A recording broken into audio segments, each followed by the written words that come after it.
السلام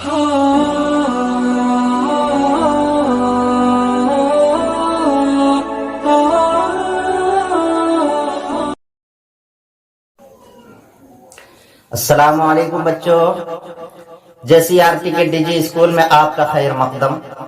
میں ہوں توحید عالم اور آج آپ کے لیے لے کر کے حاضر ہوں 8ویں جماعت کی درسی کتاب اپنی زبان کا چوتھا سبق، جس کا موضوع ہے لو پھر بسنت آئی۔ بسنت یہ ایک ہندی لفظ ہے جس کا معنی ہوتا ہے موسم بہار۔ یہ ایک نظم ہے جو حفیظ جالندھری کی ہے۔ حفیظ جالندھری بہت مشہور شاعر ہیں اور حفیظ جالندھری کی مناظر فطرت اور موسم پر بہت ساری گیت اور نظمیں ہیں۔ یہ بھی اسی سلسلے کی ایک کڑی ہے۔ اس میں ہندوستانی موسم بہار کا نقشہ حفیظ جالندھری نے بہت ہی بہترین انداز میں کھینچا ہے۔ آئیے ہم اس نظم کو پڑھتے ہیں اور دیکھتے ہیں کہ شاعر نے اس میں کیا کہا ہے۔ لو پھر بسنت آئی، لو پھر بسنت آئی، لو پھر بسنت آئی، پھولوں پہ رنگ لائی۔ چلو بے درنگ لب آب گنگ، بجے جل ترنگ، من پر امنگ چھائی، پھولوں پہ رنگ لائی، لو پھر بسنت آئی۔ درنگ مطلب دیر، بے درنگ بغیر کسی تاخیر کے، بغیر دیر کیے ہوئے۔ لب آب گنگ، لب آب گنگ مطلب دریائے گنگا کے کنارے۔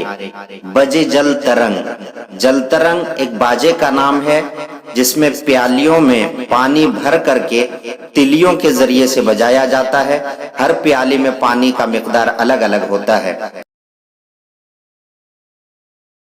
بچوں، اس نظم کے پہلے بند کو ہم نے پڑھا اور مشکل الفاظ کو حل کیا۔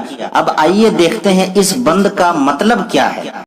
اس بند میں شاعر کہتا ہے کہ بسنت کا موسم آ گیا ہے، ہر طرف خوشحالی ہے۔ بسنت آنے سے ہر طرف پھول کھل اٹھے ہیں، پھولوں کے نکھار کا موسم آ گیا ہے۔ دیر کیے بغیر دریائے گنگا کے کنارے چل کر گنگا کے پانی کے شور اور پانی کی آواز سے جل ترنگ کا مزہ لو، کیونکہ گنگا کے پانی کے شور کی آواز جل ترنگ سے کم نہیں۔ بسنت کے موسم نے سب کے دلوں میں جوش پیدا کر دیا ہے۔ ہر چیز پر بسنت آنے کی وجہ سے نکھار آ گیا ہے۔ کھیتوں کا ہر چرندہ، کھیتوں کا ہر چرندہ، باغوں کا ہر پرندہ، کوئی گرم خیز کوئی نغمہ ریز، صبح اور تیز پھر ہو گیا ہے زندہ۔ باغوں کا ہر پرندہ، کھیتوں کا ہر چرندہ۔ چرندہ کہتے ہیں چرنے والے جانور کو، اور پرندہ پر والے جانور یعنی چڑیا، پکشی۔ گرم خیز، گرم خیز تیز چلنے والا، یہاں مراد اچھل کود کرنے والا۔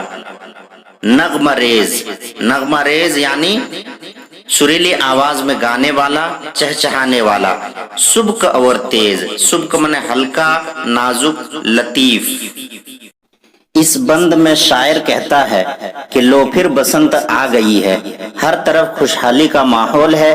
کھیتوں میں چرنے والے جانور اور باغوں میں چہچہانے والے پرندے خوشی سے جھوم رہے ہیں۔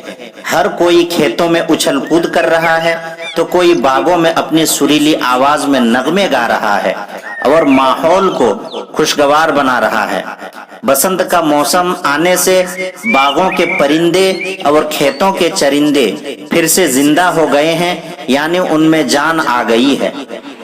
آگے شاعر کہتا ہے پھولی ہوئی ہے سرسوں، پھولی ہوئی ہے سرسوں، پھولی ہوئی ہے سرسوں، نہیں کچھ بھی یاد، یوں ہی بامراد، یوں ہی شاد شاد، یوں ہی بامراد، یوں ہی شاد شاد، گویا رہے گی برسوں، بھولی ہوئی ہے سرسوں، پھولی ہوئی ہے سرسوں، لو پھر بسنت آئی، لو پھر بسنت آئی، پھولوں پہ رنگ لائی۔ یہاں پہ شاعر کہہ رہا ہے